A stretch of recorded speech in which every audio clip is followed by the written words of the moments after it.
All right. Good morning, and welcome to episode 2 of my new podcast, The Young Man's Dream. I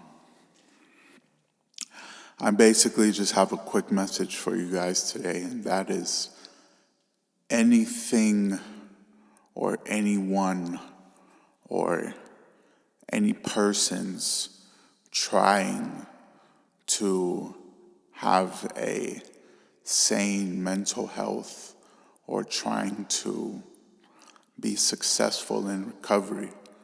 The biggest part of this, along with the continuation from yesterday, which was exercise being number one, in my humble opinion, is having a strong emotional support group. So you ask me, Daniel, who is your emotional support group? And I have to honestly say, most of the time, your emotional support group is that going to be your family. Your family are going to be your number one emotional support group. My mother is my number one emotional support.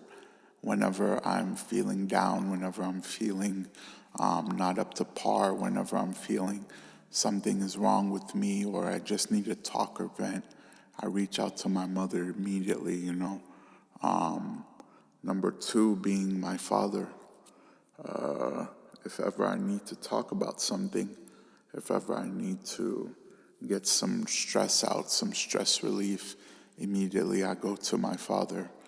You see, we are all human beings, and we all seek and thrive on connection.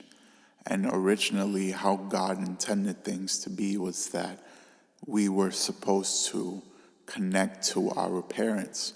But what usually happens in traumatic situations is that our parents and us cannot connect for some many various reasons.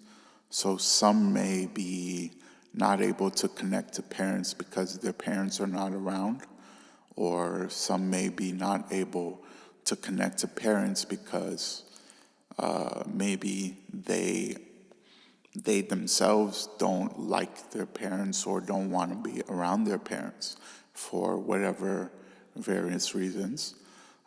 So basically, what ends up happening is that we end up connecting to things outside of our external connection force, which is our parents. So we may find connection in things such as addictions. We may find connections in things such as relationships, but these are all superficial and unsustainable or unsustainable relationships, because originally we were just supposed to connect to our parents, right? So what I want to tell you is that have a positive emotional support group. And if it is not your parents for some whatever reason, get somebody just as close who has been like a parent to you.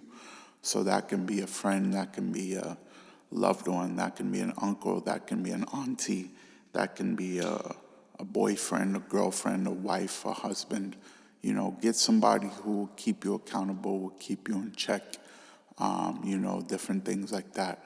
Because having an emotional support system, an emotional support group, is going to be a key in keeping your mental health active and activated. And this is not just for someone who struggles with drug addiction, but this is someone who may struggle with depression, anxiety, different things like that. So having an emotional support system is a big key. So I'm so thankful and grateful to God that I do have an emotional support system and that I do have people who I can rely on and call on in any time of need. Number 2, what I want to tell you is that, Lady Rosa Whitaker, she always tells me, she says, Danny, relapse is a part of recovery. So you're not going to have perfect days. You're not going to have days where your cravings are going to go away. One thing I was told by a certain doctor is that cravings will never go away. You will always have these cravings sometimes, and they will arise, they will come up, they will surface for these substances, but you have to do your best to fight, you have to do your best to fight. But will you relapse once in a while? It's likely. It's very likely that you will relapse once in a while here and there, but it's not like an everyday thing where you will go back to your old using addiction habits. So recovery itself is a process, and you will get there. Thank God. For me, it's been some time that I haven't gone back to my old habits, and I'm keeping and instilling these new habits into my life. Exercise, talking to emotional support groups, getting help where necessary, things like that. And number three, what I want to tell you is triggers. You have to know your triggers. You have to know what triggers you. If something triggers you, do your best to stay away from it. I'm not saying that if somebody triggers you, stay away from that person, because maybe your family member triggers you and you can't stay away from that person. But realize what your triggers are, and don't let yourself get into old habits just because you are triggered by somebody who does not yet understand your triggers. So you must understand your triggers, therefore not letting them have power and access over you by triggering you. I hope that makes sense. That's really all I wanted to tell you today.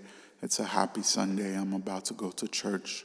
But much love for all the love you're showing me on my videos, for everybody who's tuning in. We have a lot more content coming soon. God bless you so much.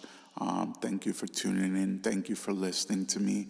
Thank you for letting me feel I have a voice. Like, comment, subscribe, share, repost, share. It just makes me feel like I have to keep on going, and I have to keep on doing this, so thank you so much. This is A Young Man's Dream, Part 2, Emotional Support System. Thank you so much for tuning in. God bless you.